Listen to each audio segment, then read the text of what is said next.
Hey guys! Tonight we're diving into a topic that's been romanticized for centuries, plastered on everything from cereal boxes to blockbuster movies, the ancient Olympic Games. But forget the glorious images of chiseled athletes and laurel wreaths for a moment. We're going to pull back the curtain and peek behind the pristine marble, because you're about to discover the disturbing secrets of the ancient Olympic Games. You might think you know what it was like, but trust me, you probably wouldn't have survived a single day. The sweat, the grime, the sheer brutality, it was a far cry from the modern spectacle. So, before you get comfortable, take a moment to like the video and subscribe, but only if you genuinely enjoy what I do here. Let me know where you're tuning in from and what time it is for you right now.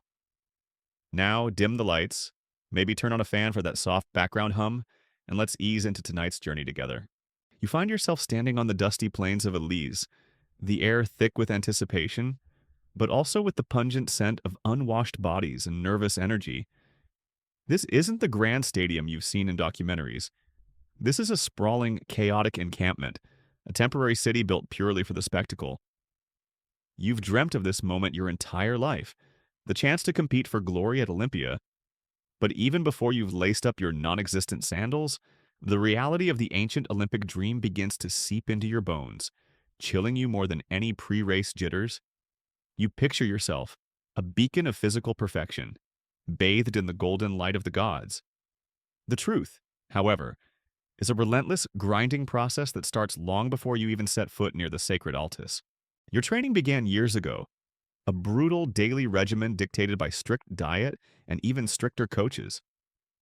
You recall the endless hours spent wrestling in the palestra, the stinging sweat in your eyes as you grappled with opponents whose bodies were as hard as seasoned oak.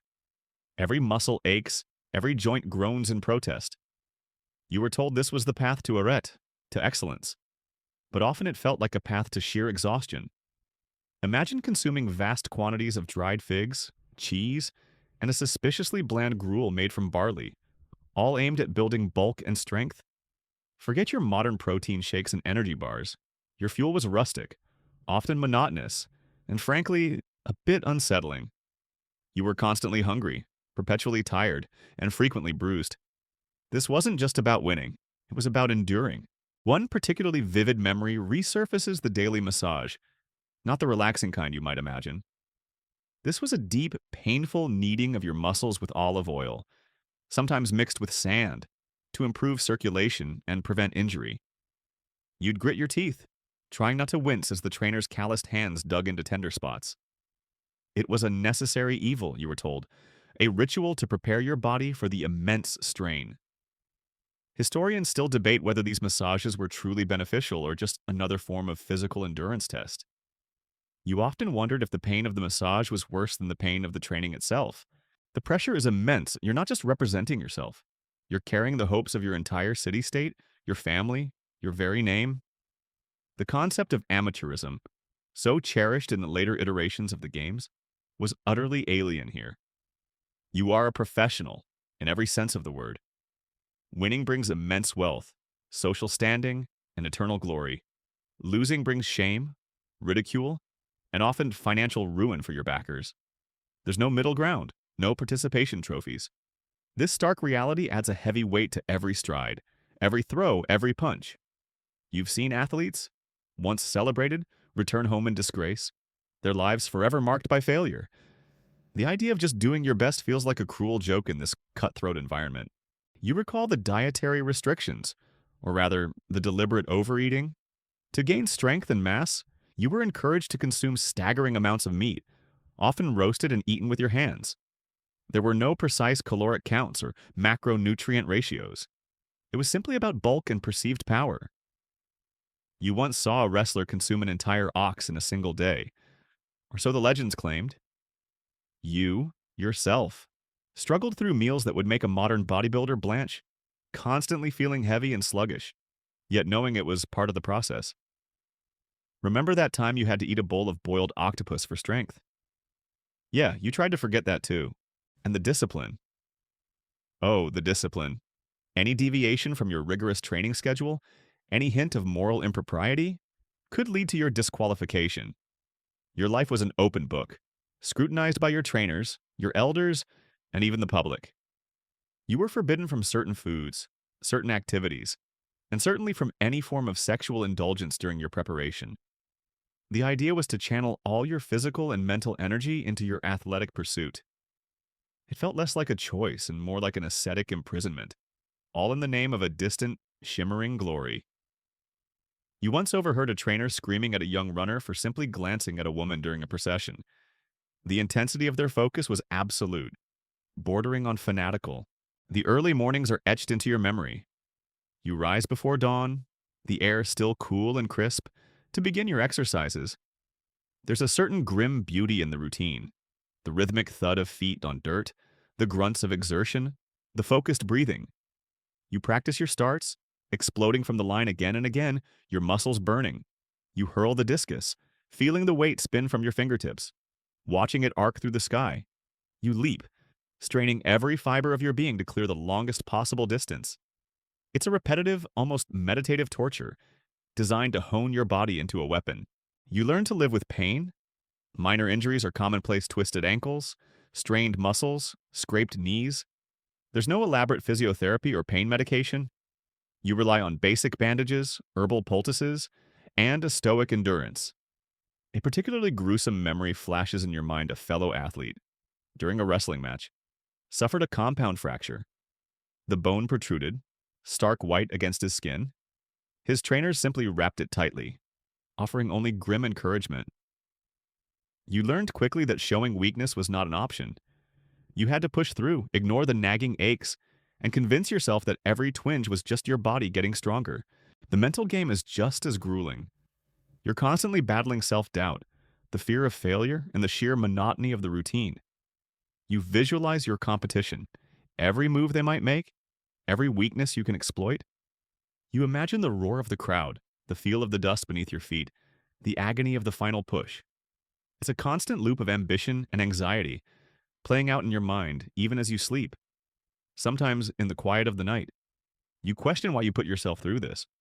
But then the image of the victor's wreath, the ultimate prize, flashes before your eyes, and you push those doubts aside. You remember your first public demonstration, just a local festival, but the sheer terror of performing in front of even a small crowd was almost paralyzing. That memory still brings a nervous flutter to your stomach, a tiny reminder of the immense stakes. As the day of departure for Olympia finally draws near, a new layer of anxiety settles over you. You are about to leave the familiarity of your training ground, your city, and embark on a journey that is both sacred and deeply uncertain. The physical preparation has been immense, but now the psychological tests truly begin. You've heard stories of the arduous trek, the crowded conditions, the intense scrutiny awaiting all who dare to enter the hallowed grounds. Your romantic notions of Olympic glory are being systematically replaced by a brutal, stark reality. You understand now that the Games are not just a competition of physical prowess, but a grueling test of endurance, both body and spirit. That begins long before the opening ceremony. The ancient Olympic dream, you realize, is far more disturbing, far more demanding, and far less glamorous than you ever imagined. Your training is far from over, even as you leave your familiar surroundings. The journey to Olympia itself becomes an extended, grueling test, weeding out the weak, both in body and spirit. Long before the true trials begin, you join a swelling tide of fellow athletes, trainers, officials, and eager spectators, all converging on the sacred site. The roads, if you can even call them that, are dusty tracks, uneven and treacherous. You walk for days, perhaps even weeks, depending on the distance of your city-state from Elis. Your feet ache, your shoulders burn from the modest pack you carry, and the sun beats down relentlessly, baking the very air around you. Imagine trying to maintain peak physical condition while enduring such an arduous trek. Your carefully managed diet is now at the mercy of whatever meager provisions can be scrounged along the way. Water is scarce and often dubious, leading to stomach upsets that threaten to derail months of meticulous preparation. You're constantly battling fatigue, the relentless march under the scorching Greek sun, draining your energy with every step. You see other athletes, once confident and strong, beginning to falter, their faces gaunt, their eyes hollow with exhaustion. This journey is designed to break you, to strip away any remaining illusions of comfort or ease. One of the most immediate challenges you face is the lack of proper accommodation. As you draw closer to Olympia, the temporary settlements begin to thicken, turning into a sprawling, unsanitary mess. You find yourself vying for space with thousands of others, sleeping under the open sky or in flimsy, makeshift shelters. Privacy is a luxury you can only dream of. The nights are surprisingly cold, the ground hard and unforgiving, and the sounds of 1,000 restless bodies trying to find sleep fill the air. Historians still debate the exact living conditions of the common athletes, but it's clear they were far from luxurious. You often wake up stiff and sore, every muscle protesting, already exhausted before the day has even properly begun.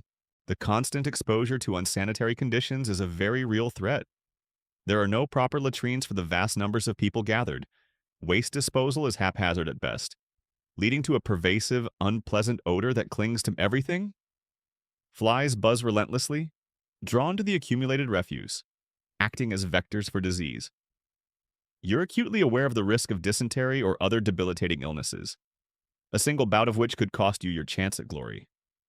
You try your best to find clean water, to wash when you can, but it feels like a losing battle against the sheer volume of humanity and the primitive infrastructure. You recall stepping in something particularly squishy and having to suppress a gag reflex, trying to convince yourself it was just mud? Yeah, it probably wasn't. Despite the physical hardships, the mental strain is perhaps even greater. You're surrounded by your rivals, watching them, assessing them, while simultaneously trying to project an air of unshakable confidence. Every glance, every muttered word feels like a challenge. You hear whispers of other athletes' impressive feats, exaggerated tales of their strength and speed, designed to intimidate. It's a psychological battlefield, fought long before any race or wrestling match. You have to steel your mind, reminding yourself of your own training, your own strength, and dismiss the insidious doubts that creep in. The final leg of the journey brings you to Elis itself, the staging ground for the athletes before they proceed to Olympia. Here, the formalities truly begin. You are subjected to a rigorous examination by the Hellenodikai, the judges of the games. They scrutinize your physique, your past record, and your moral character. This isn't just a physical check, it's a deep dive into your entire life. You must prove you are a freeborn Greek, untainted by crime or sacrilege, and that you have undergone the required 10 months of training. Any doubt, any suspicion, could see you disqualified on the spot. The tension in the air is palpable as athletes are called forward, some emerging triumphant, others slinking away in shame. This period in Elis is also where the horkos, the sacred oath, takes place. You, along with every other competitor and their trainers, stand before the altar of Zeus Horkios, the god of oaths. Imagine the scene, the solemnity, the flickering torchlight, the intimidating presence of the judges. You place your hands on the sacrifice boar, its blood still warm, and swear a terrifying oath. You swear to compete fairly, to use no illicit means to win, and to respect the rules of the games. Your trainers also swear not to corrupt you. The consequences for breaking this oath are dire public flogging, immense fines, and eternal disgrace for your city-state. It's a truly chilling moment, designed to instill fear and ensure compliance.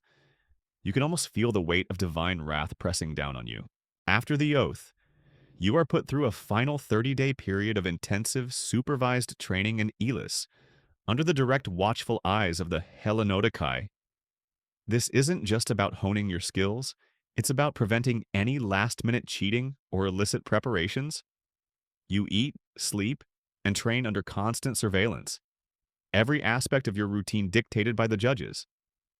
This period is less about refinement and more about proving your absolute adherence to the rules.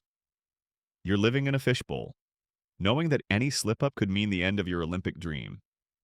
You remember feeling like a specimen under a microscope, every stretch and sprint observed with an unsettling intensity. One particularly odd detail that stands out from this supervised training is the diet. While you've been bulking up, the final month's diet is often described as strict and specific, designed to fine-tune your body. Some accounts suggest a return to simpler foods, perhaps even vegetarianism for some, or specific quantities of meat. The precise dietary regimes of these athletes remain a point of fascinating academic discussion, with various theories about protein, fat, and carbohydrate intake for peak performance. You remember one time, an argument broke out between two trainers over the exact amount of barley gruel an athlete should consume before a long-distance run. The stakes felt incredibly high even for such mundane details. As the 30 days draw to a close, a sense of grim determination settles over you. You've endured the journey, the squalor, the intense scrutiny, and the terrifying oath. Your body is pushed to its limits. Your mind is a steel trap of focus, and your nerves are frayed but resilient. You've seen countless others fall by the wayside, unable to withstand the pressures of training or the journey itself. You are one of the few, the chosen, who has made it this far. You've earned your place, not just through talent, but through sheer brutal endurance.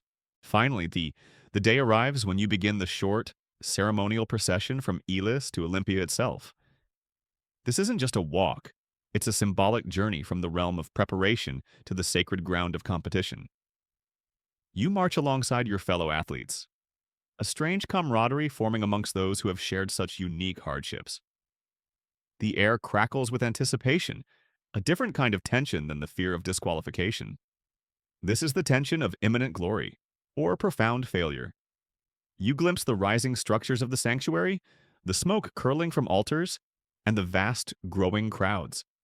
The reality of what you are about to do, the millennia-long legacy you are about to step into, hits you with overwhelming force. It's a moment of both profound awe and terrifying dread. You are here. The games are about to begin. You finally arrive at Olympia, the sacred heart of the games, and the sheer scale of the gathering is overwhelming. This isn't just a sporting event, it's a massive religious festival, drawing tens of thousands of people from across the Greek world. The air hums with the collective energy of pilgrims, merchants, philosophers, and, of course, athletes. Before any competition can begin, however, you must undergo a series of brutal, bizarre, and often disturbing rituals designed to purify and consecrate both the competitors and the entire event. Forget warm-up stretches. Your first task is a spiritual gauntlet. Your initial impression is one of organized chaos. Tents stretch for miles. Makeshift stalls hawk wares ranging from food to religious trinkets. And the din of countless conversations rises into the hot, dry air. Amidst this clamor, the sacred precinct of the Altis stands as a beacon of ancient reverence, its temples and altars slowly revealing themselves through the crowds. This is where the true heart of the Olympic experience lies, and it's also where you'll face the most unsettling parts of your initiation. The first, and perhaps most visually striking, ritual involves the public purification. You are led, along with other athletes, to the banks of the Alpheos River. Here, under the watchful eyes of the Hellenodikai and numerous spectators, you undergo a ceremonial washing. This isn't a refreshing dip. It's a stark public cleansing meant to signify your readiness to enter the sacred space. You are naked, vulnerable, and completely exposed to the elements and the gaze of hundreds. The cold river water is a shock, but the sensation of being utterly stripped bare, both literally and metaphorically, is even more profound. It's a humbling, almost dehumanizing experience, designed to eliminate any sense of individual ego before you compete for collective glory. You remember the goosebumps on your skin, not just from the cold, but from the raw exposure. Following this public washing, you are directed towards the temples within the Altis, particularly the Temple of Zeus. Here, the religious rites become even more intense. You participate in sacrifices, not just as an observer, but as an active participant. Imagine the scene: the acrid smell of burning flesh, the low murmur of prayers, the sight of animals being led to slaughter. You witness the sacrificing of numerous animals, often bulls, their throats slit, their blood flowing onto the altars. This isn't a metaphorical offering, it's a very real, very messy act of appeasement to the gods. You are expected to join in the chanting, to show reverence, and to internalize the gravity of these divine appeals. It's a sensory overload, a primal scene that grounds you in the ancient world's profound connection to its deities. You once saw a priest expertly dismember a bull, the sheer scale of the operation both fascinating and grotesque. One particularly disturbing detail involves the splancha, the entrails of the sacrificed animals. These are not merely discarded, They are carefully examined by priests for omens and then offered to the gods, often by being burned on the altars. The air becomes thick with the scent of roasted meat and rendered fat, a strange mix of reverence and revulsion. You stand there, trying to maintain your composure as the smoke billows upwards, carrying the prayers of thousands. This ritual is meant to ensure divine favor for the games. But for you, the athlete, it's a visceral reminder of the life and death stakes involved. Historians still debate the precise interpretations of these omens, but their importance to the Greeks was unquestionable. You try not to think about what a bad omen might mean for your chances. Beyond the major sacrifices, there are countless smaller offerings. You witness individuals bringing their own modest gifts, a lock of hair, a small figurine, a simple prayer inscribed on a tablet, hoping to gain a personal advantage or divine protection. The ground around the altars is littered with these offerings, a testament to the fervent belief in the god's power over human endeavors. You, too, make a silent plea, perhaps to Hermes, the patron of athletes, or to Nike, the goddess of victory, hoping your devotion will sway fate in your favor. The oaths you swore in Elis are reinforced here at Olympia. You visit the Zanes, a series of bronze statues of Zeus, paid for by the fines levied against athletes who cheated in previous games. These aren't just statues, they are monuments to disgrace, stark warnings against perjury and foul play. Each statue bears an inscription detailing the name of the offender, their city-state, and their crime. As you walk past them, you feel the weight of public shame emanating from these bronze figures. It's a chilling reminder that cheating isn't just a violation of rules, it's an insult to the gods and a stain on your family and community. You see the glint of the setting sun off the bronze, reflecting the harsh consequences of deceit. The atmosphere during these rituals is a peculiar blend of solemnity and festive excitement. While the religious ceremonies are deeply serious, the sheer number of people creates a carnival-like environment outside the altes. There are merchants, entertainers, philosophers giving lectures, and poets reciting their works. You hear snippets of gossip, debates, and laughter mingling with the sacred chants. It's a strange dichotomy that highlights the multifaceted nature of the Olympic Games, a sacred athletic competition, a massive commercial hub, and a significant cultural gathering all rolled into one. You might even catch a glimpse of a wrestling demonstration, a preview of the brutal contest to come, which only serves to heighten your anxiety. You are also required to spend time in the gymnasium and the palestra within the Olympic grounds. But these aren't your typical training facilities. They are more like open-air preparation areas, buzzing with activity. Here, under the continued scrutiny of the Hellenodikai, you perform final warm-ups, apply olive oil to your skin, a common practice for athletes, and perhaps even get one last painful massage. The oil, often mixed with fine dust, serves multiple purposes. It protects the skin from the sun, makes your body harder to grip in wrestling, and gives you that characteristic gleaming appearance. You recall the smooth, almost slippery feel of the oil as it's rubbed into your muscles, a final tactile preparation for the ordeal ahead. The hours before the opening ceremony are filled with a nervous energy that is almost unbearable. You try to focus on your breathing, to calm the frantic beating of your heart. You observe your rivals, noting their physiques, their expressions, trying to gauge their confidence. Are they as nervous as you are? Do they hide their fears better? The air itself seems to thicken with anticipation, a silent countdown to the moment you step onto the sacred ground of the stadium. As the sun begins to set on the day before the official opening of the Games, you gather with your fellow athletes for a final communal meal. It's a simple affair, but the shared experience of having endured the journey and the rituals creates a fragile bond. You exchange nervous glances, perhaps a few strained jokes, but mostly, you eat in silence, each of you lost in your own thoughts of the challenges ahead. The reality of the ancient Olympic Games, stripped of its modern romanticism, is a harsh, demanding, and often disturbing crucible. You've been purified, sworn, and warned. Now, all that's left is to compete.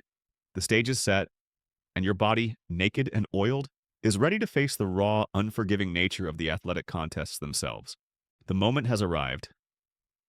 You stand at the edge of the stadium, the ancient Olympic track, ready to compete.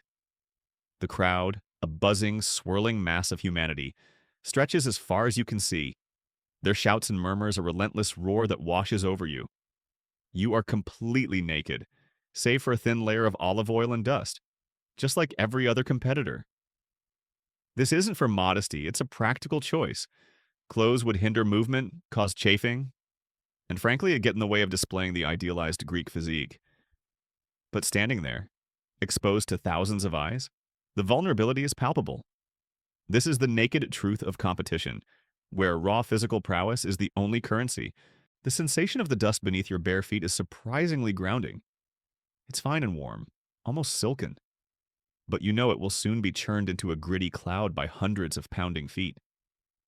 You glance at your competitors, their bodies gleaming with oil, muscles tensed and ready. There's a mixture of fear and fierce determination in their eyes, mirroring your own. This isn't a friendly race, it's a battle for honor, for glory, and for the very survival of your reputation. Your first event is the Stadion race, a sprint roughly 200 meters long, the original and most prestigious Olympic event. You take your position at the Balbus. The starting line? A simple stone slab with carved grooves for your toes. The Hellenodikai, the judges, stand sternly by, their faces impassive. There are no false starts here, no second chances. One wrong move, one moment of hesitation, and your Olympic dream could be over before it even truly begins. You focus on the starter signal, a sharp, piercing trumpet blast that slices through the roar of the crowd. Bam! You explode from the line, muscles screaming in protest but propelling you forward with a primal force. The dust immediately kicks up, swirling around you, stinging your eyes and coating your tongue. You hear the pounding feet of your rivals beside you, the frantic gasps for breath. Your lungs burn, your legs ache, but you push through the pain, every fiber of your being focused on that finish line. The crowd is a blur, their cheers and jeers merging into a deafening wall of sound. You are not running against time, you are running against other men. Their desperate desire for victory is potent as your own. The race is over in a matter of seconds, but it feels like an eternity. Your chest heaves, sweat streams down your body, mixing with the dust and oil to create a grimy sheen. You glance around, trying to discern the victor. The Hellenodikai will determine the winner, their judgment final and absolute. The agony of waiting for the decision is almost worse than the race itself. Did you do enough? Did you push hard enough? Did you just secure eternal glory? Or are you about to face utter humiliation? Beyond the Stadion race, you witness or participate in other events, each with its own brand of brutal beauty. The Dialos, a double Stadion race, pushes your endurance even further. Then there's the Delikos, a long-distance race of 7 to 24 stadia, where stamina becomes paramount. Imagine running over 4 kilometers on a hot, dusty track with no modern hydration or energy gels, just raw willpower. You see athletes collapse from exhaustion, their bodies giving out under the relentless strain. The wrestling pale is particularly savage. Stripped naked and covered in oil, 2 men grapple, their bodies straining, muscles bulging, sweat and oil making them slick and difficult to hold. The goal isn't to pin your opponent, but to throw him to the ground 3 times. There are no weight classes, so you could be grappling with someone significantly larger or smaller than you. The sounds of grunts, strained breathing, and the occasional sickening thud of a body hitting the dirt fill the air. It's a primal contest, a direct test of strength, technique, and sheer brute force. You wince as you recall watching a particularly nasty headlock, the unfortunate wrestler's face turning purple. The boxing pygmachia is even more horrifying. Boxers wrapped their hands and wrists with himantes, leather thongs that provided minimal padding, but offered significant protection for the hands, while also turning them into formidable weapons. There are no rounds, no breaks, and no weight classes. The fight continues until one man is knocked out, gives up by raising a finger, or is simply too injured to continue. You see faces swollen beyond recognition, noses broken, teeth shattered. It's a brutal, bloody spectacle, cheered on by a bloodthirsty crowd. You remember the sound of a particularly heavy punch landing with a sickening thud, and the collective gasp from the crowd. Historians still debate the extent of serious injuries and fatalities in ancient boxing, but anecdotal evidence suggests they were not uncommon. You try to avert your gaze, but a morbid fascination keeps your eyes glued to the brutal dance. Then there's the pancration, the most brutal of all the combat sports. A no-holds-barred combination of wrestling and boxing. Kicking, punching, grappling, joint locks.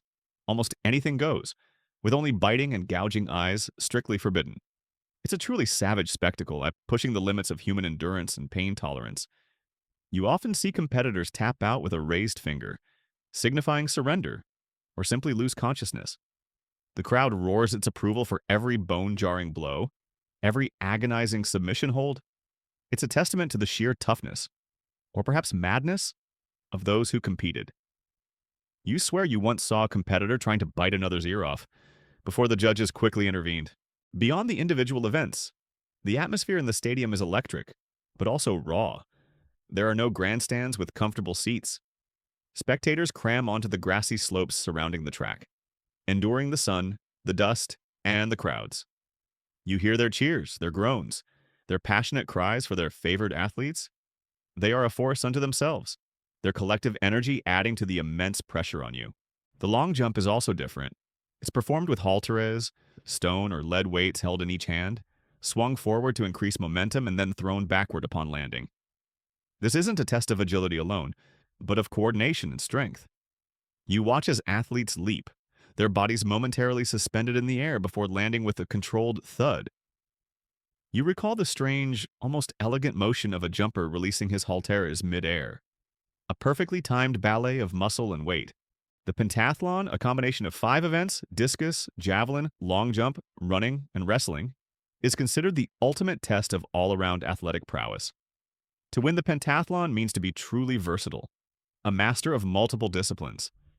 You watch these athletes, admiring their balanced physiques and their ability to transition seamlessly from one demanding event to the next. It's less about brute force and more about comprehensive skill and endurance. As the day progresses, the sun beats down relentlessly, and the air becomes thick with dust, sweat, and the pungent smell of humanity. There are no breaks for lunch, no comfortable shoe-see areas. You simply move from one event to the next, fueled by adrenaline and the desperate desire for victory. The brutal, unforgiving nature of the ancient Olympic contests is laid bare, stripped of any romantic veneer. This is raw competition, where only the strongest, the most resilient, and perhaps the luckiest will emerge victorious. The day feels endless, a blur of physical exertion and mental strain, as you push your body to its absolute limits under the ancient Greek sky. Beyond the raw athleticism you've just witnessed, the ancient Olympic Games were a vibrant, often unappetizing world of bustling commerce, questionable sanitation, and the constant pursuit of sustenance. You quickly learn that survival here isn't just about winning a race, it's about navigating the vast, often unpleasant, logistical nightmare of feeding and housing tens of thousands of people in a temporary city.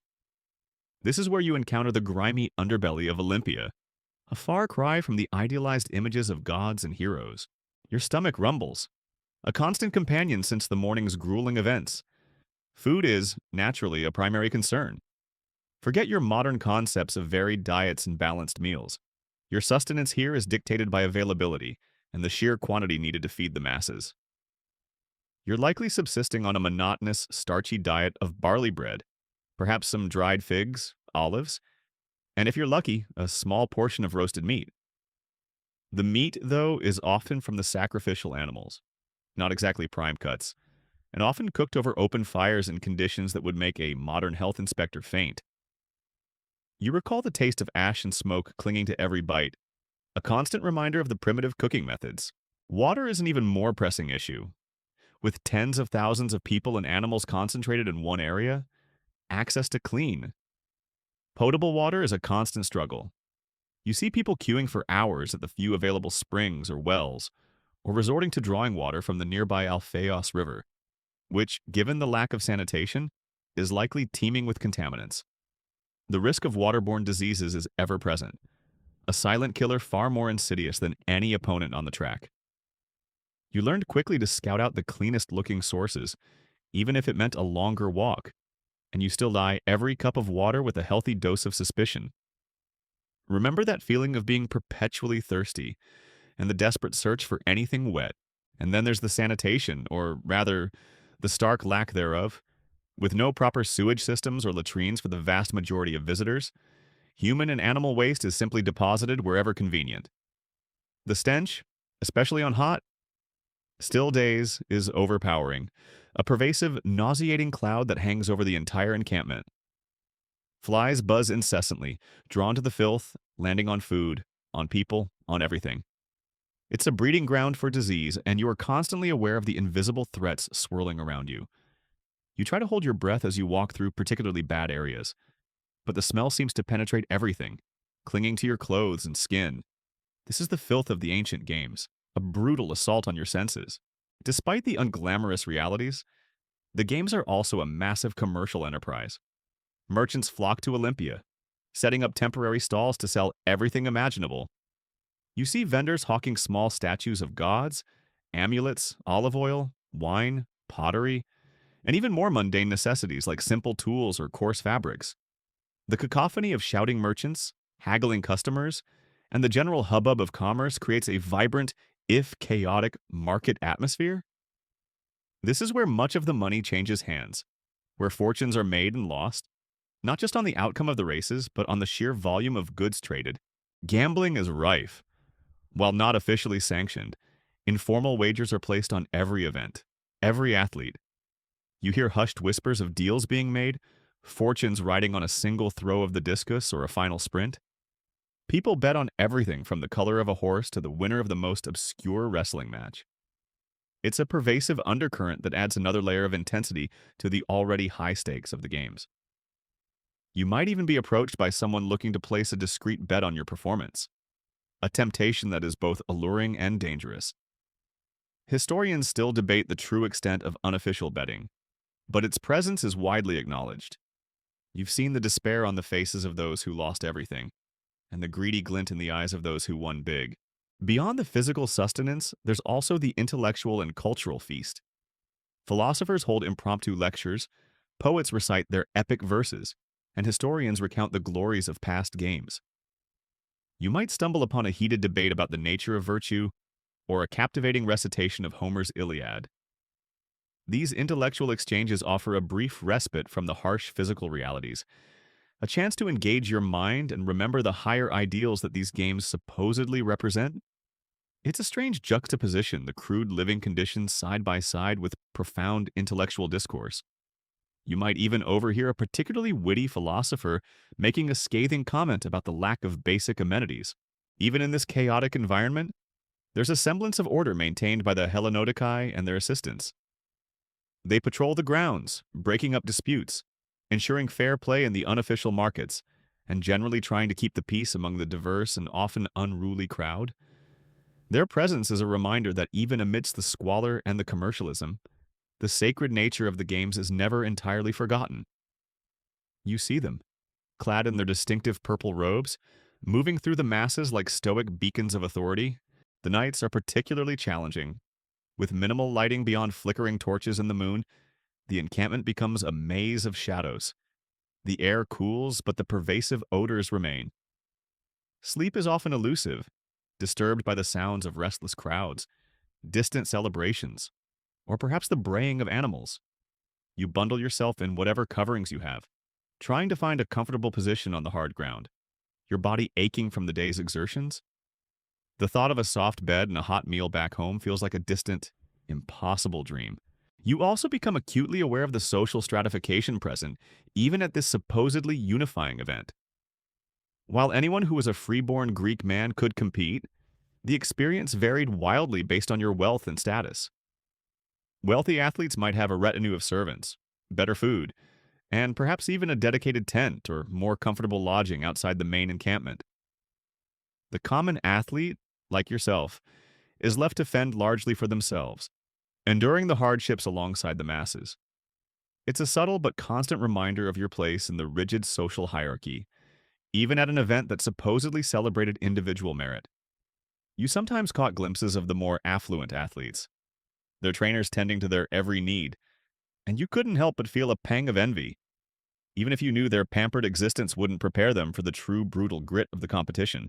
As the days of competition stretch on, your body grows accustomed to the relentless cycle of exertion, discomfort, and the pervasive smells.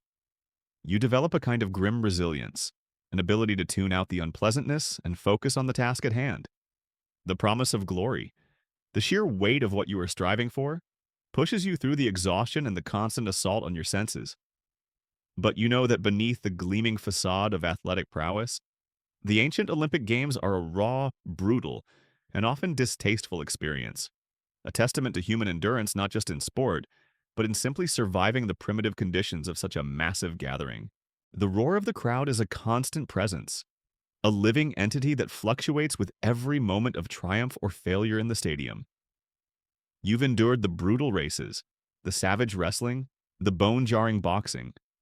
But beyond the track and the palestra, you quickly realize that the Olympic Games harbor even darker, more horrifying spectacles, and the grim fates of those who fail or simply draw the short straw. This isn't just about athletic competition. It's about a raw, unforgiving struggle for survival, both literal and metaphorical. One such spectacle, less about sport and more about raw power, involved the chariot races.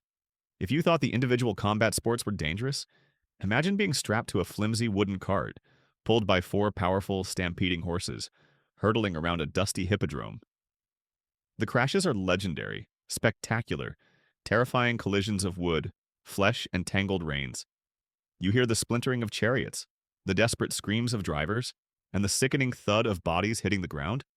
It's a truly horrifying display of speed and chaos, where victory is often snatched from the jaws of a fiery wreck. You once saw a chariot literally disintegrate mid-race, sending its driver flying into the stands, a chilling reminder of the fragility of life.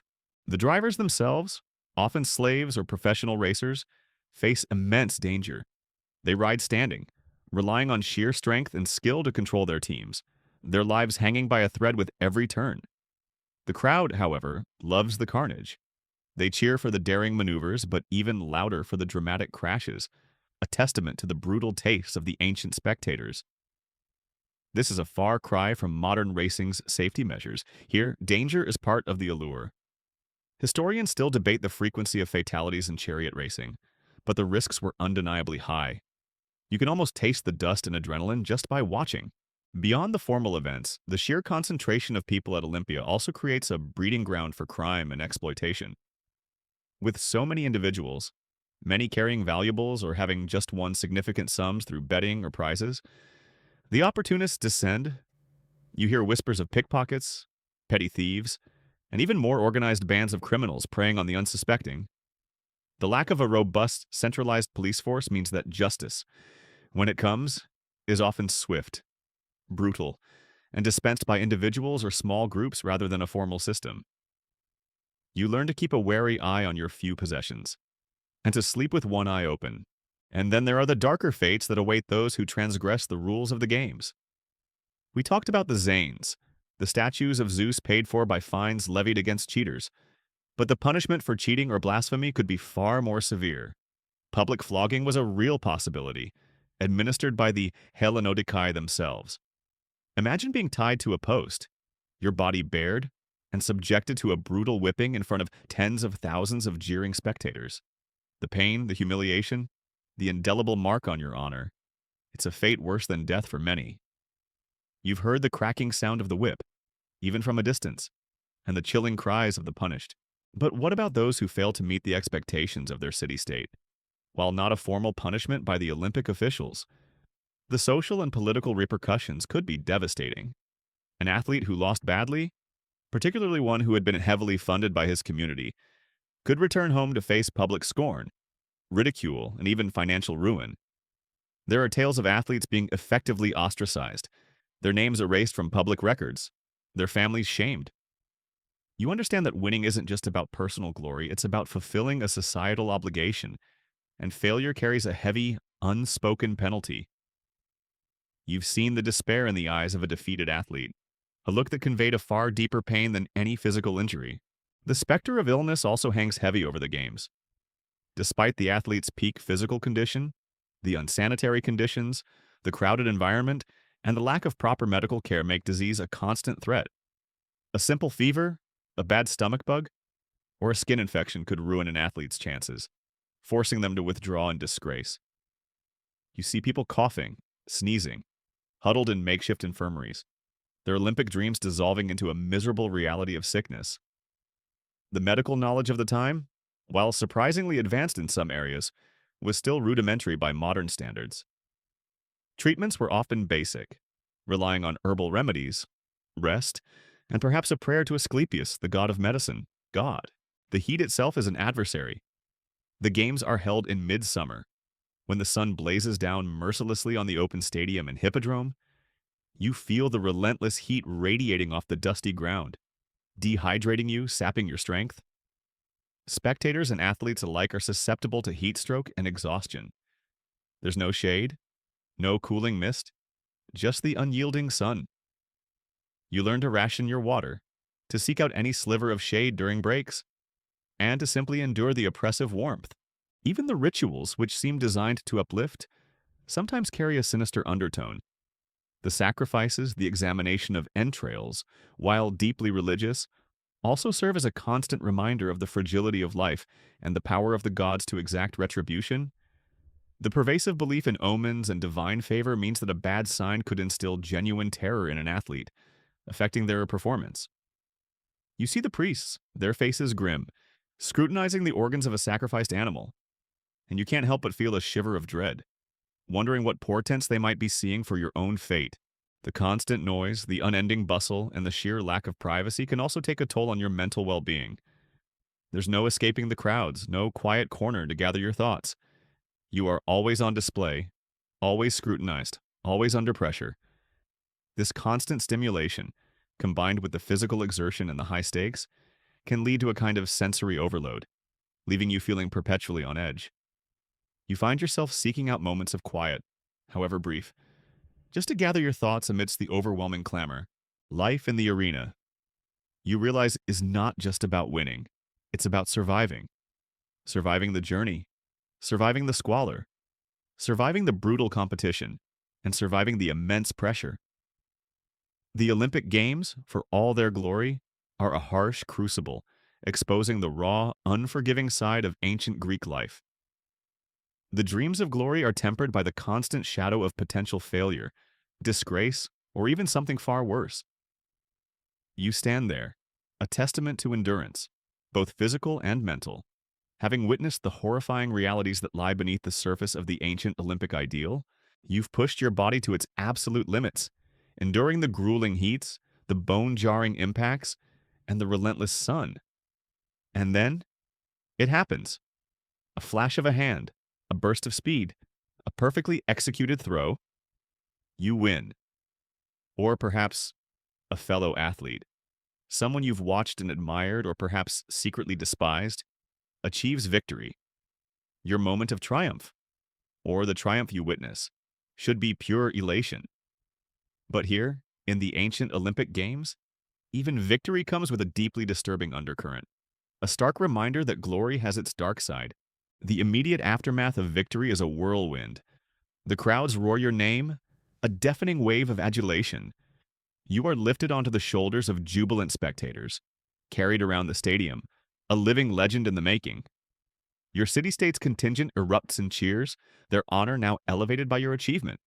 Musicians play, poets compose odes in your honor on the spot, and garlands are pressed into your hands. This is the peak of your athletic life, the culmination of years of brutal training and sacrifice. You feel invincible, bathed in the golden glow of divine favor. But this elation is quickly followed by the ceremonial awarding of the prize, the olive wreath. Forget gold medals or grand monetary sums handed out on the spot. Your prize is a simple wreath cut from the sacred olive tree in the altar, a symbol of purity and honor. While seemingly modest, its value is immeasurable in terms of prestige. It signifies your connection to the gods, your achievement of Areia, and your place among the immortal heroes of Greek history. You feel the rough leaves against your brow, a tangible link to millennia of tradition. However, the implications of this victory extend far beyond the games themselves, and not always in ways that are entirely pleasant. Upon your return home, you are greeted as a demigod. Your city-state will celebrate you with extravagant parades, feasts, and public honors. You might receive a lifetime pension, free meals at public expense, and a place of honor at all civic events. Streets might be named after you, statues erected in your likeness. This is the immense fame and fortune that awaits a victor, a complete transformation of your social standing. Yet, this sudden elevation can be a heavy burden. You are no longer just you are a symbol, a public commodity. Every action, every word, every choice will be scrutinized. You are expected to maintain an unblemished public image, to uphold the honor of your city-state. The pressure to live up to your newfound legendary status is immense, a constant weight on your shoulders. You might find yourself longing for the simpler, if harder, days of training, where your only concern was your physical performance. You remember thinking that perhaps all this fame could be a little, well, suffocating. One particularly disturbing aspect of victory, especially for wrestlers or boxers, involves the practice of hero worship that sometimes bordered on the extreme. There are tales of victorious athletes being revered almost like gods, their sweat collected and sold as powerful amulets, their bodies deemed sacred. Some might even be seen as having supernatural powers. This level of adulation can be incredibly isolating, separating you from ordinary mortals and placing you on a pedestal that's both glorious and incredibly lonely. You've seen the frenzied looks in the eyes of some admirers, a desperate belief in your divine connection that feels unsettlingly intense. And then there's the political dimension. Your victory is not just personal, it's a victory for your city-state. This means you can become a pawn in political rivalries, a tool for local leaders to gain influence or assert dominance. You might be paraded around, used in propaganda, or even drawn into disputes that have nothing to do with athletics. Your body, your fame, becomes a resource to be exploited by those in power. Historians still debate the extent to which victorious athletes were politically manipulated, but their symbolic value was immense. You might find yourself attending endless banquets, forced to listen to verbose speeches, wishing you were back in the palestra. The wealth acquired by some champions could also lead to a life of indolence and excess. Without the rigorous discipline of training, some athletes squandered their fortunes, grew soft, and lost the very physical prowess that brought them fame. You've heard cautionary tales of past victors who became shadows of their former selves, their glory fading into forgotten history, a stark warning against complacency. It's a cruel irony the very reward for your discipline could lead to its undoing. You might even secretly worry about becoming one of these forgotten heroes, your achievements fading into obscurity as you grow older. For some, the single-minded pursuit of Olympic victory consumed their entire lives, leaving them with little else once the glory was achieved. What do you do after you've reached the absolute pinnacle of your chosen field at a young age? The sense of purpose, the daily routine, the driving ambition, all gone. This can lead to a profound feeling of emptiness, a struggle to find new meaning in a life suddenly devoid of its central focus. It's a silent, internal struggle, a less visible but equally disturbing consequence of extreme success. Even for those who continued to train, the pressure to maintain their champion status was immense. They faced the daunting challenge of defending their titles in subsequent games, knowing that every younger, hungrier athlete was gunning for their position. The fear of losing, of falling from grace, could be a constant source of anxiety, making even the most triumphant moments feel fleeting. You understand that once you reach the top, the only way to go is down, and that prospect can be terrifying. Victory, too, has its inherent cruelty for those who didn't achieve it. As a victor, you're acutely aware of the countless dreams shattered around you. You see the faces of the defeated, their bodies slumped in despair, their years of training culminating in nothing but disappointment. Your triumph is built, in part, on their failure, a harsh reality of competitive life. The contrast between your soaring elation and their crushing despondency is stark. A subtle but persistent reminder of the brutal zero-sum nature of the games. Ultimately, while the olive wreath is a symbol of unparalleled glory, your journey through ancient Olympia reveals that even the sweetest victory can carry a bitter aftertaste. The fame, the public scrutiny, the political implications, and the potential for a hollow existence after achieving your ultimate goal, these are the disturbing truths that linger beneath the surface of the victor's celebrated return. You realize that winning at the ancient Olympic Games wasn't just about physical prowess, it was about navigating a complex, often brutal world of expectations, adulation, and unforeseen consequences. Your moment of triumph is yours, but it comes at a cost. A complex tapestry woven with threads of glory and disillusionment. As you navigate the bustling, chaotic landscape of the ancient Olympic Games, another less glamorous, reality becomes starkly apparent cheating. Despite the sacred oaths and the immense spiritual gravity of the games, human nature, with its inherent desire for victory at any cost, consistently found ways to bend, break, or outright defy the rules. You quickly learn that the pursuit of glory was often tainted by bribery, deception, and the harsh, publicly humiliating punishments meted out to those caught in the act. This reveals the darker side of human ambition, a persistent flaw even in the hallowed grounds of Olympia. The concept of fair play, while lauded, was often a flexible one. Athletes, desperate for an edge, might try anything from magic charms to more direct forms of illicit advantage. You hear whispers of athletes attempting to sabotage their rivals' training, perhaps by spreading rumors, or even more nefariously, by poisoning their food or water. While direct evidence for such extreme measures is scarce, the very existence of these rumors speaks to the lengths to which some might go. It's a stark reminder that the competitive spirit, unchecked, can easily devolve into ruthless cunning. Bribery was a particularly prevalent and disturbing form of cheating. Imagine the scenario: a wealthy patron, desperate for their athlete to win, approaching an opponent, or even a judge, with a hefty sum of money. The temptation, for many, would be immense. You hear stories, often hushed, of athletes throwing races, of judges turning a blind eye to fouls, all for the glint of silver or gold. It's a cynical betrayal of the sacred oaths, a direct affront to the gods and the spirit of the games.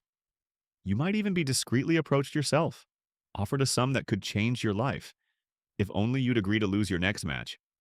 The moral dilemma is real and the pressure immense. The Hellenodikai, the judges, were tasked with upholding the integrity of the games, and they took this responsibility incredibly seriously. Their punishments for cheating were designed to be both severe and publicly humiliating, serving as a powerful deterrent. As you walk through the Altis, you are constantly reminded of these consequences by the sight of the Zanes, those bronze statues of Zeus, paid for by the fines of disgraced athletes. Each statue bears an inscription detailing the name of the cheat, his city, and his transgression. Imagine the absolute shame of having your name etched in bronze for eternity. Not as a victor, but as a cheat. Your family would be disgraced, your city-state shamed, and your reputation irrevocably ruined. This punishment extended beyond mere financial penalty. It was a permanent blot on your legacy, a warning to all who followed. You often pause by these statues, reading the names, feeling the weight of the historical condemnation they represent. It's a very visceral reminder of the thin line between glory and utter ignominy. Beyond fines and public shaming, physical punishment was also a real possibility. For serious transgressions, an athlete could be publicly flogged. We touched on this earlier, but it bears repeating. Imagine the agony, both physical and emotional, of being whipped in front of tens of thousands of people.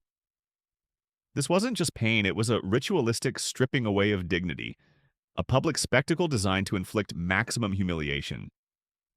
The thought of it sends a cold shiver down your spine, reinforcing the absolute necessity of adherence to the rules. One particularly notorious incident involved the boxer Eupolis of Thessaly, who famously bribed 3 of his opponents in the boxing event in 388 BCE. He was caught, and all 5 athletes, Eupolis and the 3 bribed boxers, plus his trainer, were heavily fined.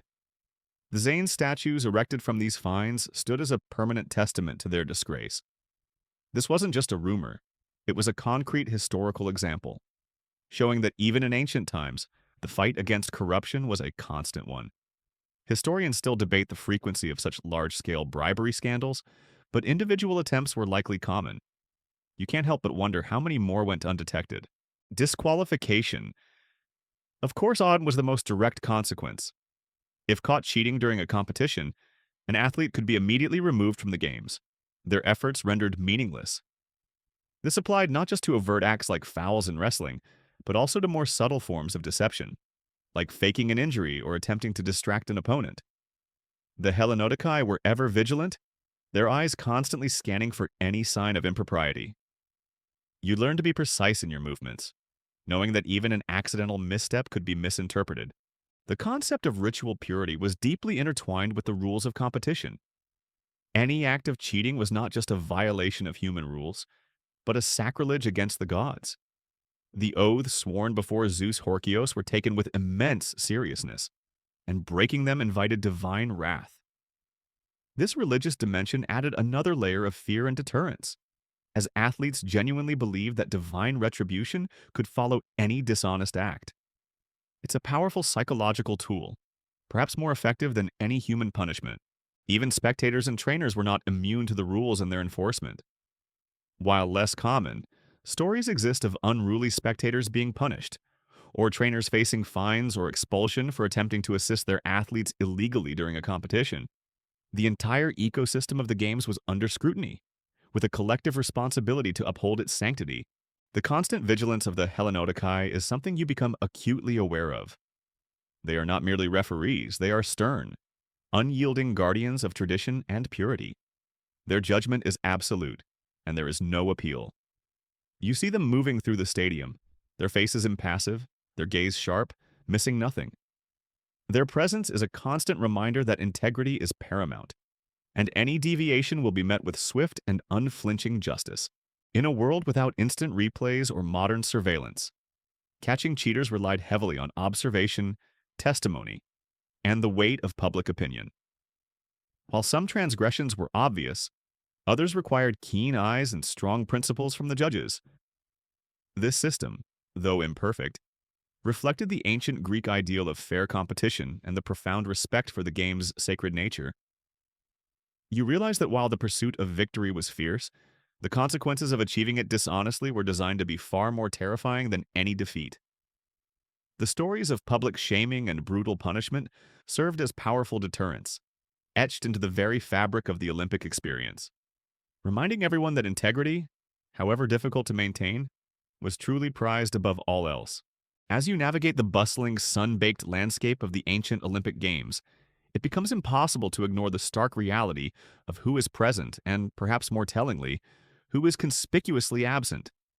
While the Games are lauded as a pan-Hellenic gathering, a beacon of unity, the truth reveals a rigid social structure where participation and even spectatorship were severely restricted. You discover the shocking exclusions and the peculiar, often uncomfortable last roles assigned to different societal groups, particularly women and various outcasts. This exposes a deeply ingrained bias, a disturbing aspect of the ancient Greek ideal that falls far short of modern notions of inclusivity. The most glaring exclusion, and one that would shock any modern observer, is the complete prohibition of married women from both competing in and even spectating at the Olympic Games. Imagine a massive, culturally significant event, and half the population is explicitly forbidden from attending. This wasn't a minor rule, it was enforced with the gravest penalty, death. If a married woman was caught attempting to enter the sacred altis during the Games, she could be thrown off Mount Tepean. You hear hushed whispers of this grim fate, a chilling reminder of the severe restrictions placed upon women in ancient Greek society. Particularly in the public sphere, why such a harsh rule? Historians still debate the precise reasons for this extreme prohibition, with theories ranging from the sacred nudity of the male athletes to the religious sanctity of the event being preserved from female presence. Some argue it was to prevent disruption of the religious rites, while others suggest it was to maintain the male-dominated nature of the ceremonies. Whatever the exact rationale, the effect was absolute. Married women were entirely excluded, their presence deemed an affront to the sanctity of the Games. However, there was one exception to this rule: the priestess of Demeter Kamind. She was the only married woman allowed to attend the Games, sitting in a special marble seat facing the altar of Demeter. Her presence was ceremonial, fulfilling a religious obligation, rather than a right to spectate or participate. You see her, a lone female figure in a sea of men, a stark visual representation of the deep gender divide that defined ancient Greek society. Her presence ironically highlights the absence of all other married women. Unmarried women or virgins might have had slightly more leeway, with some scholarly debate suggesting they might have been permitted to spectate, though this is less certain and likely depended on local customs. Nevertheless, their role was still passive, certainly not as active participants. This nuance, however, does little to soften the overall picture of exclusion.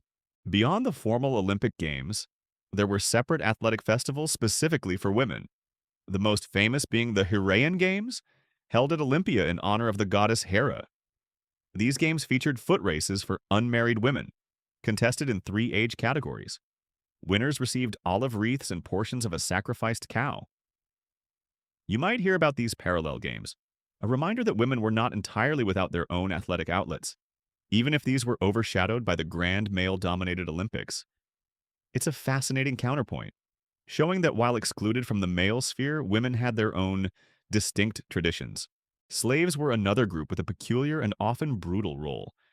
They were present in vast numbers, performing the arduous labor required to sustain the massive temporary city carrying water, preparing food, cleaning, constructing temporary shelters, and attending to the needs of their masters. While they could not compete as athletes, competition was strictly for free-born Greeks. Their presence was essential for the functioning of the games. You see them toiling under the harsh sun, their lives a stark contrast to the glory sought by the athletes. Their unacknowledged labor underpins the entire spectacle. Then there are the barbarians, anyone not of Greek descent. While some might have attended as spectators or merchants, they were generally viewed as outsiders, culturally inferior, and certainly not eligible to compete. The Olympic Games were fundamentally a celebration of Greek identity, language, and shared heritage. The presence of non-Greeks was tolerated, even commercially encouraged, but they remained on the periphery, never fully integrated into the core sacred experience. You hear various languages and dialects, a cacophony of foreign tongues that marks the cosmopolitan, yet ethnocentric, nature of the gathering. The atmosphere among the spectators themselves was also a peculiar mix. While ostensibly there to witness athletic prowess, many were also there for the social aspect, for trade, for intellectual discourse, or simply for entertainment. The crowds were often unruly, prone to cheering, jeering, and sometimes even rioting. Maintaining order amongst tens of thousands of passionate, often inebriated men was a constant challenge for the Hellenodikai. You experience the raw energy of the crowd, a powerful, almost overwhelming force that can either lift you up or crush you down. Philosophers, rhetoricians, and poets, as mentioned before, often took advantage of the massive gathering to present their works and engage in public debates. These intellectual performances were a significant draw for many attendees, transforming Olympia into a temporary intellectual hub. You might overhear a famous philosopher delivering a captivating speech, drawing a large crowd, a testament to the high regard for intellectual pursuits in ancient Greek society. It's a surprising contrast to the raw physical contests, highlighting the multifaceted nature of the games. Even the role of artists and sculptors was crucial.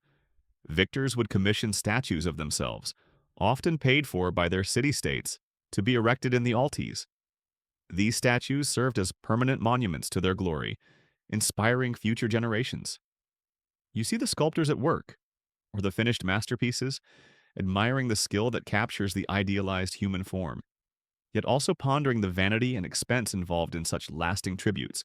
The ancient Olympic Games, therefore, were not a universal celebration of humanity, but rather a deeply stratified event reflecting the hierarchical nature of ancient Greek society. While they fostered a sense of pan-Hellenic identity among free Greek men, they simultaneously reinforced existing social divisions based on gender, status, and ethnicity. The shocking exclusions, particularly of married women, serve as a stark reminder that the glory of ancient Olympia was built upon a foundation that excluded a significant portion of the population. A disturbing truth beneath the gilded veneer of athletic achievement. You walk away with a deeper understanding of the complexities of this ancient world, where even the most celebrated events carried the shadows of systemic inequality, the roar of the crowd, the dust of the track, the strained muscles, the scent of sacrifice. All these vivid sensations slowly begin to fade as the ancient Olympic Games draw to their inevitable close. You've witnessed triumphs and failures, grand spectacles and grim realities. But as the final events conclude and the massive gathering begins to disperse, you sense a subtle shift, a quiet melancholy that signals the slow, almost imperceptible decline and eventual somber demise of this magnificent, yet deeply flawed, institution. The immediate aftermath of the Games is a flurry of activity, but it's a winding down. The victorious athletes are honored one last time, their names etched into memory, their glory solidified. The merchants pack up their wares, the philosophers finish their debates, and the vast temporary city slowly begins to dismantle itself.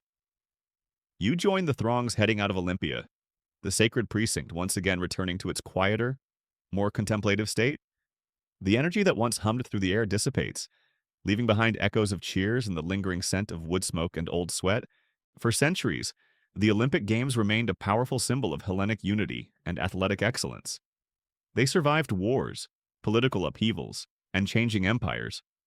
But external pressures and internal transformations eventually began to erode their foundation.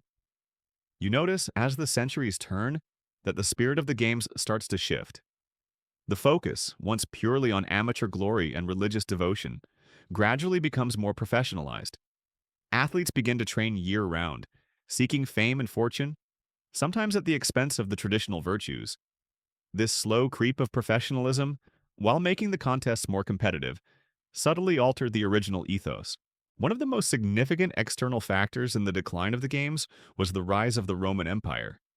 As Rome asserted its dominance over Greece, the nature of Greek culture began to change. While the Romans initially admired and even adopted aspects of Greek athletics, their own spectacles, particularly the gladiatorial games and chariot races in the Circus Maximus, were far more brutal, spectacular, and popular. The refined, often nude, Greek athletic contests, with their emphasis on individual arete, seemed less exciting to Roman tastes accustomed to blood and mass entertainment. You feel the shadow of Roman power growing, subtly reshaping the cultural landscape. The Roman influence also brought with it a different set of values. While some Roman emperors, like Augustus and Hadrian, were admirers of Greek culture and even participated in or promoted the Olympic Games, others saw them as pagan rituals or simply as quaint, irrelevant traditions. The emphasis on military prowess and practical engineering in Roman society contrasted sharply with the Greek ideal of idealized physical perfection in competition. This clash of cultures gradually chipped away at the Games' significance. A particularly crucial turning point was the rise of Christianity. As the Roman Empire embraced Christianity as its official religion, pagan festivals and traditions, including the Olympic Games, came under increasing scrutiny and condemnation. For Christian emperors, the Games were seen as idolatrous, celebrating pagan gods and involving practices like nudity that were deemed immoral.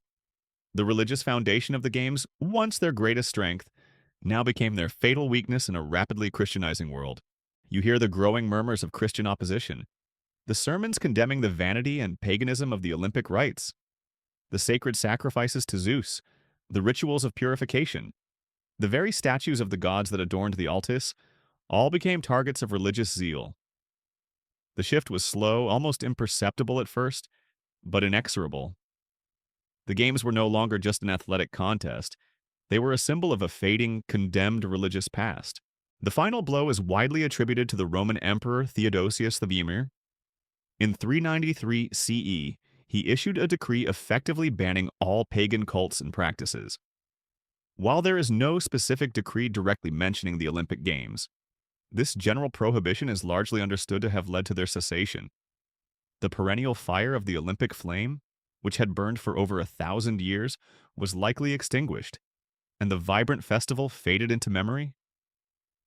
You imagine that last quiet moment as the flame flickers and dies, a profound silence descending upon the sacred ground. After this official cessation, the site of Olympia did not immediately disappear. Temples fell into disrepair, statues were toppled, and the athletic facilities slowly succumbed to the elements. Earthquakes further damaged the structures, and the Alphaeus River, prone to flooding, eventually covered much of the site with silt and debris. The once proud stadium and magnificent temples were buried, swallowed by time and nature, transforming the vibrant epicenter of ancient glory into a silent, forgotten ruin. For over 1,500 years, the ancient Olympic Games lay buried, a forgotten chapter in human history. The knowledge of their practices, their rituals, and their very existence survived only in fragmented texts and the memories of scholars. The site itself became a silent testament to a bygone era, its stories waiting to be unearthed by future generations.